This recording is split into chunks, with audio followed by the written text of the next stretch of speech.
Hi everyone, I welcome you all. In today's class, we are going to discuss about ninth standard, second language English poem Upagupta. The poem Upagupta was written by Rabindranath Tagore, a great poet. Okay, look at these pictures. The portrait of Rabindranath Tagore, right? The portrait of a dancing girl, Swayam Prabha. Okay, right? Portrait of Mudda. Okay, so here Swayam Prabha, dancing girl, requesting him to forgive. Okay, for forgiveness. Right. Now about the author, poet. Rabindranath Tagore, the greatest of India's modern poets. He was born in an affluent Bengali family in 1861. Besides being a poet, he was a novelist, essayist, and dramatist. Tagore was awarded the Nobel Prize in 1913 for his book Gitanjali. He was the founder of internationally famous institution Vishwa Bharati at Shantiniketan. His poetry is profoundly and unmistakably Indian. He restates the wisdom of India in verse by mingling love, friendship, and music. Okay, come to the glossary. So, gay means happy. Disciple means follower of religious leader. So, tinkling means making a pleasant metallic sound. Startled, so extremely surprised. Forgiving, forgiving means merciful or excusing, right? Starred, shining like stars. Star means shining like stars. Mantle means loose cloth. So worn especially in the past, in olden days, right? The drunk with wine means proud of her youth, beauty of her youth. Austerely beautiful. Austerely beautiful means reflecting the beauty of the ascetic.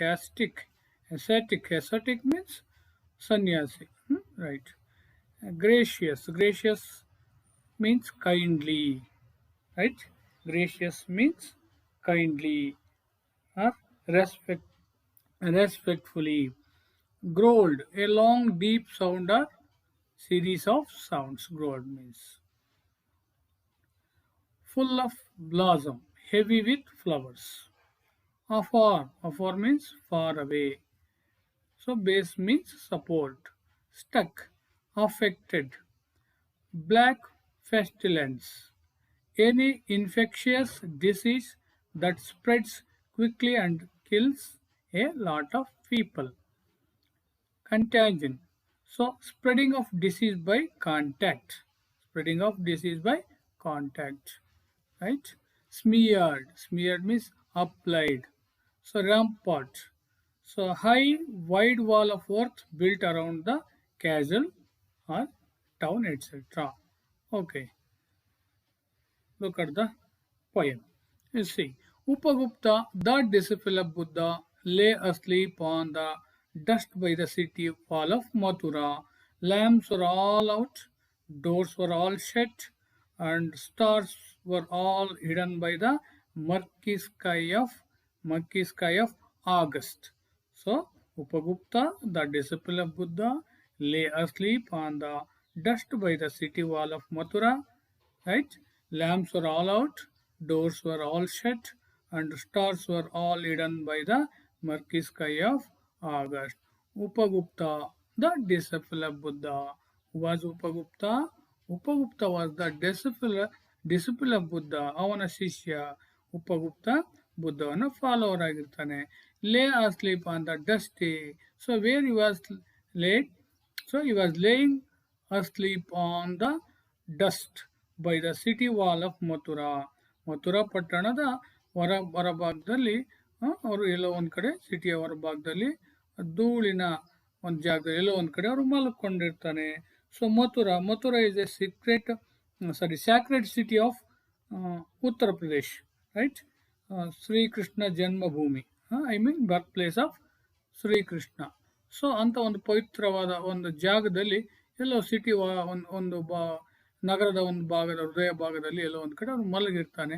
So the lamps are all out, ಎಲ್ಲ ಬೀದಿ ದೀಪಗಳು ಕೂಡ of ಆಗಿರ್ತವೆ. Doors were all shut, ಎಲ್ಲ ಮನೆಗಳ ಬಾಗಿಲು ಕೂಡ ಬಾಗಿಲು ಹಾಕೊಂಡಿರುತ್ತೆ. ಯಾಕಂದ್ರೆ ಬಿಕಾಸ್ ಆಫ್ ನೈಟ್, ರಾತ್ರಿ ಆಗಿರೋದ್ರಿಂದ ಎಲ್ಲರೂ ಬಾಗಿಲು ಹಾಕೊಂಡಿರ್ತಾರೆ. And stars were all hidden by the murky sky of August. Star ಕೂಡ ಕಾಣ್ತಾ ಇಲ್ಲ, ಯಾಕೆ ಅಂತಂದ್ರೆ ಆಗಸ್ಟ್ ತಿಂಗಳಾಗಿರೋದ್ರಿಂದ ಸೊ ಮೋಡ ಮುಸುಕಿದ ವಾತಾವರಣ ಇರುತ್ತೆ. ಸೊ ಮರ್ಕಿ ಅಂದ್ರೆ ಡಾರ್ಕ್ನೆಸ್, ಮೋಡದಲ್ಲಿ ಆಕಾಶದಲ್ಲಿ ಮೋಡಗಳಿರೋದ್ರಿಂದ ಅದು ಕೂಡ ಕಾಣಿಸ್ತಾ ಇರೋದಿಲ್ಲ. So whose feet were those tinkling with anklets, touching his breast of a sudden. He woke up startled, and the light from a woman's lamp struck his forgiving eyes. So look at these lines once again. Whose feet were those tinkling with anklets, touching his breast of a sudden? He woke up startled, and the light from a woman's lamp struck his forgiving eyes. Right? Whose feet were those tinkling?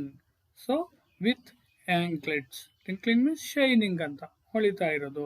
With anklets ಅಂದ್ರೆ anklets ಅಂದ್ರೆ ಕಾಲ್ ಕಡಗ ಆಗ್ತಕ್ಕಂಥ ಒಂದು ಜಾಗ, ಕಾಲ್ chain ಆಗ್ತಕ್ಕಂಥ ಜಾಗ. Right, anklets. Touching his breast of a sudden, ಆ ಜಾಗವನ್ನು ಯಾರು ಮುಟ್ಟಿದಂಗಾಗುತ್ತೆ ಅವನಿಗೆ, ಮುಟ್ಟಿದ್ರ ಅಂತ ಅನಿಸುತ್ತೆ. ಸೊ ಯಾರೋ ಮುಟ್ಟಿದ್ರ ಅಂತ ಅವನಿಗೆ ಅನ್ಸುತ್ತೆ. ಸೊ ಈ ವೋಕ್ ಅಪ್ ಸ್ಟಾರ್ಟೆಡ್, ಅವನು ಕ್ವಿಕ್ ಆಗಿ ಏನ್ ಮಾಡ್ತಾನೆ, ಎದ್ದೇಳ್ತಾನೆ. ಸೊ ಎಕ್ಸ್ಟ್ರೀಮ್ಲಿ ಸರ್ಪ್ರೈಸ್, ಅವನಿಗೆ ಆಶ್ಚರ್ಯ ಆಗ್ತದೆ, ಹಾಗಾಗಿ ಅವನು ಎದ್ದೇಳ್ತಾನೆ. ಸೊ ಈ woke up startled means extremely so surprise. And the light from a woman, ಯಾರೋ ಒಬ್ಬ ಮಹಿಳೆಯ ಒಂದು ಲ್ಯಾಂಪ್ ಅನ್ನು ಇಟ್ಕೊಂಡಿರ್ತಾಳೆ. Struck his forgiving eyes. Okay, ಒಂದು ಅವನನ್ನು ಎಬ್ಬಿಸ್ದಂಗಾಗುತ್ತೆ, ಅವನ ಕಾಲನ್ನು ಮುಟ್ಟಿ ಕ್ಷಮಿಸಿ ಅಂತ ಕೇಳ್ದಂಗೆ ಆಗ್ತದೆ, ಹಾಗಾಗಿ ಅವನು ಎದ್ದು ಕೂತ್ಕೊಳ್ತಾನೆ. So it was a dancing girl, ಒಬ್ಬ ನೃತ್ಯಗಾರ್ತಿಯಲ್ಲಿ ಇರ್ತಾಳೆ. A dancing girl starred with jewels, ಒಂದು ಹೊಳಿತಕ್ಕಂಥ ಆಭರಣಗಳನ್ನು ಹಾಕೊಂಡಿರ್ತಾಳೆ. ಸೊ ಶೈನಿಂಗ್ ಲೈಕ್ ಸ್ಟಾರ್ಸ್, ಅವು ಸ್ಟಾರ್ಗಳ ತರ ಹೊಳಿತಾ ಇರ್ತವೆ. ಆಕೆ ಹಾಕೊಂಡಿರ್ತಕ್ಕಂಥ ಧರಿಸಿರ್ತಕ್ಕಂಥ ಆಭರಣಗಳು ಸ್ಟಾರ್ ತರ ಹೊಳಿತಾ ಇರ್ತಾರೆ. Wearing a pale blue mantle drunk with wine with her youth. So ಒಂದು ಬ್ಲೂ ಮ್ಯಾಂಟಲ್ ಅನ್ನ ಆಕೆ ಹಾಕೊಂಡಿರ್ತಾಳೆ. ಸೊ ಅಂತಂದ್ರೆ ಆಕೆ ಒಂದು ಉದ್ದನೆಯ ಒಂದು ಡ್ರೆಸ್ ಅನ್ನ ಹಾಕೊಂಡಿರ್ತಾಳೆ. So drunk with wine of her beauty ಅಂದ್ರೆ proud of her youth and beauty. ಹಾಗಾಗಿ ತುಂಬಾ ಸುಂದರವಾಗಿರ್ತಾಳೆ, ಯುವತಿಯಾಗಿರ್ತಾಳೆ. So she lowered her lamp and saw the young face. ತಾಕೆ ಲ್ಯಾಂಪ್ ಅನ್ನ ಯಂಗ್ ಫೇಸ್ ಅಂದ್ರೆ ಉಪಗುಪ್ತನ ಮುಖಕ್ಕೆ ಹಿಡಿತಾಳೆ. Austerely beautiful. So austerely beautiful ಅಂದ್ರೆ no comforts, no luxurious, ordinary, ಸಾಮಾನ್ಯವಾಗಿರ್ತಕ್ಕಂಥ, ಹೊರಟಾಗಿರ್ತಕ್ಕಂಥ, ಗಟ್ಟಿ ಇರ್ತಕ್ಕಂಥ ಯುವಕನ ಮುಖಕ್ಕೆ ಲ್ಯಾಂಪ್ ಅನ್ನ ಆಕೆ ಬಿಡ್ತಾಳೆ. ಸೊ ಆಕೆ ರಿಕ್ವೆಸ್ಟ್ ಮಾಡ್ತಾಳೆ, forgiving me young ascetic, for giving me young ascetic. Ascetic means a person who follows an ascetic life. I mean monk, ಸನ್ಯಾಸಿ, ತಪಸ್ವಿ ಅಂತ ನಾವು ಕರಿತೀವಲ್ವಾ.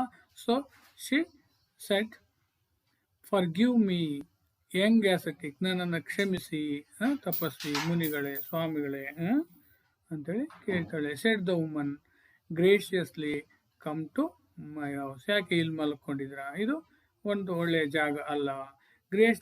Graciously come to my house. The dusty earth is not fit bed for you.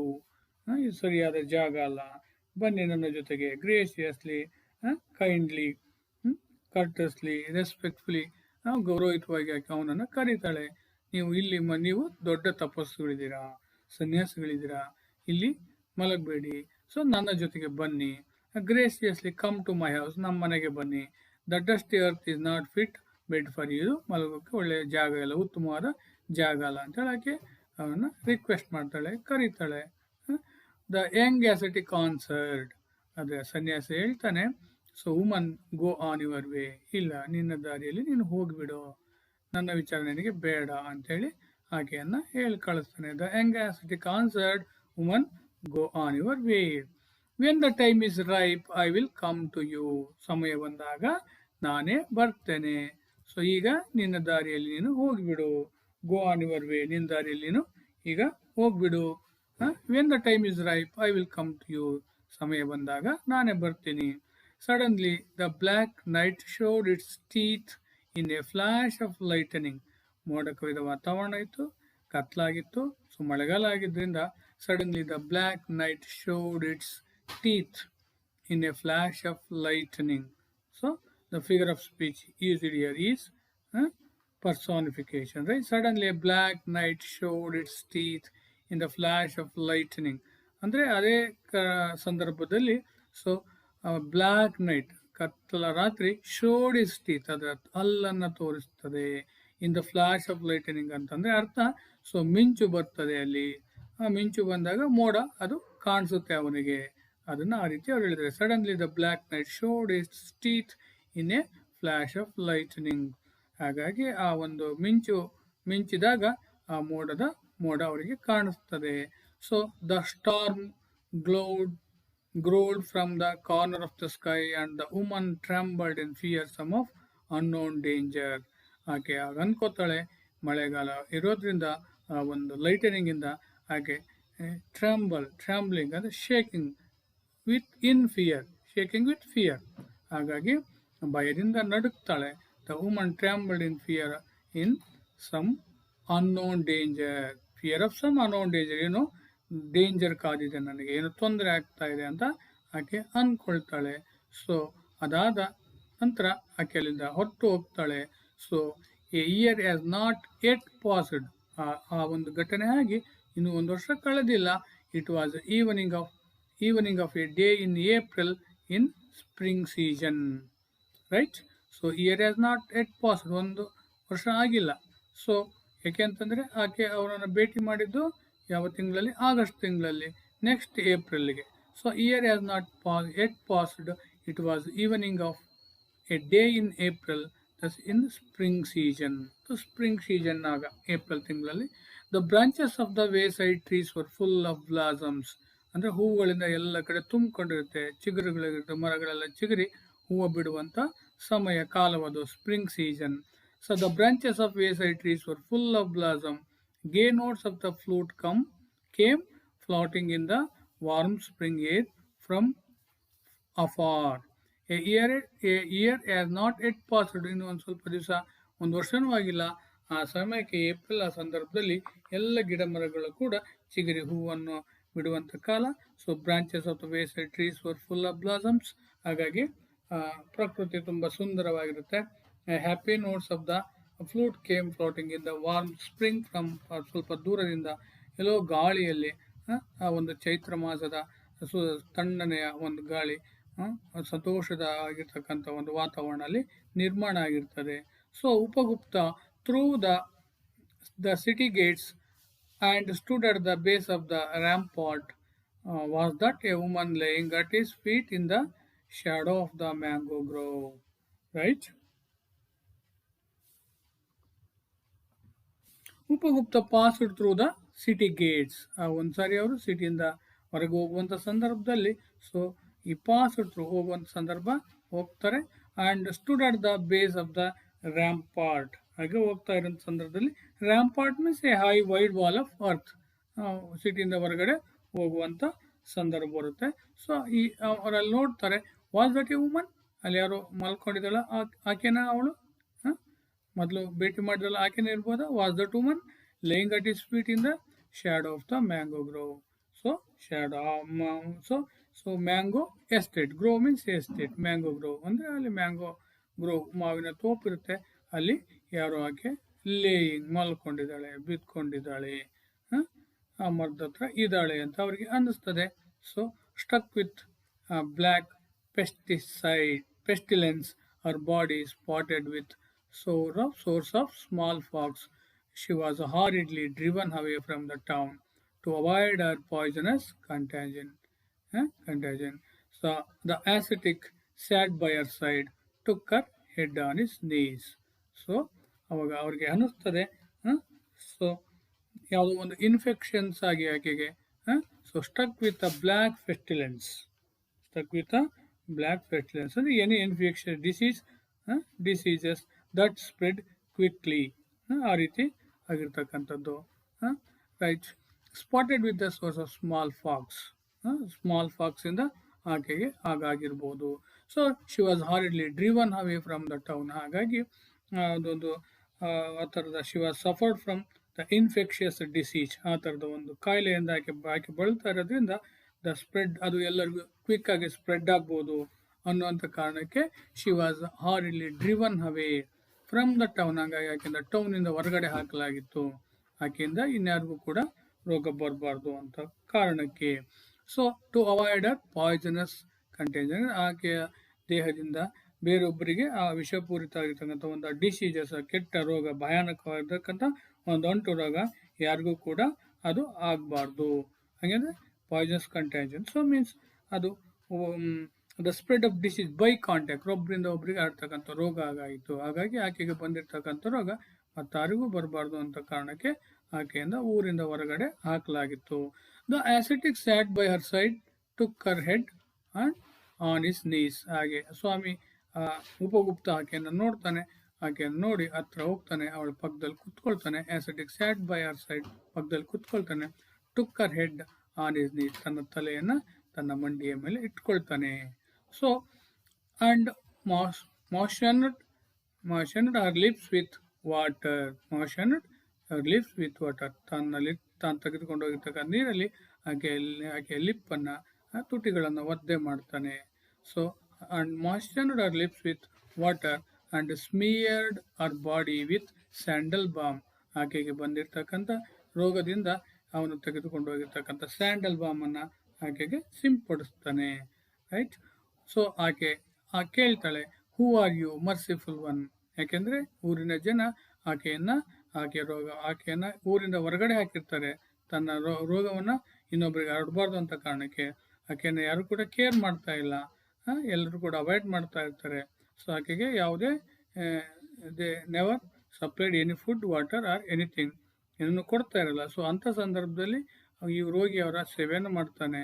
ಆಗ ಕೇಳ್ತಾಳೆ ಆಕೆ, who are you merciful one asked the woman. Right. ಅದಕ್ಕೆ the ascetic Upagupta ಹೇಳ್ತಾನೆ, the time at last has come to visit you. ನಾನು ನಿಮ್ಗೊಂದ್ಸರಿ ಹೇಳಿದೆ, when the time is ripe, ಯಾವಾಗ ಸಮಯ ಬರುತ್ತೋ ಆಗ ನಾನು ನಿಮ್ಮನ್ನು ಭೇಟಿ ಮಾಡ್ತೇನೆ. ಈಗ ನಿಮ್ಮ ದಾರಿಯಲ್ಲಿ ನೀವು ಹೋಗಿ. When the time is ripe I will come to you. Time ಬಂದಾಗ ನಾನು ಬರ್ತೀನಿ ಅಂತ ಹೇಳಿದರು. ಈಗ ಸ್ವಾಮೀಜಿ ಅಲ್ಲಿಗೆ ಹೋಗಿದ್ದಾರೆ, ಉಪಗುಪ್ತ ಅಲ್ಲಿಗೆ ಹೋಗಿದ್ದಾರೆ, ಸನ್ಯಾಸಿಯಲ್ಲಿದ್ದಾನೆ. The time at last has come to visit you and I am here. ಹಂಗಾಗಿ ನಾನೀಗ ಇಲ್ಲಿ ಬಂದಿದ್ದೀನಿ ಅಂತೇಳಿ ಹೇಳಿ ಆಕೆಗೆ ಸಮಾಧಾನ ಮಾಡ್ತಾರೆ. Replied the young ascetic. ಹಾಗೆ ಹೇಳಿ ಆಕೆಗೆ ನೀರನ್ನು ಕುಡಿಸಿ ಒಂದು ತುಟಿಯನ್ನು ಒದ್ದೆ ಮಾಡಿ ಅವರಿಗೆ ಆ ರೀತಿ ಹೇಳ್ತಾನೆ. So this is all about the poem Upagupta. Okay, I think you have enjoyed it. Okay, thank you.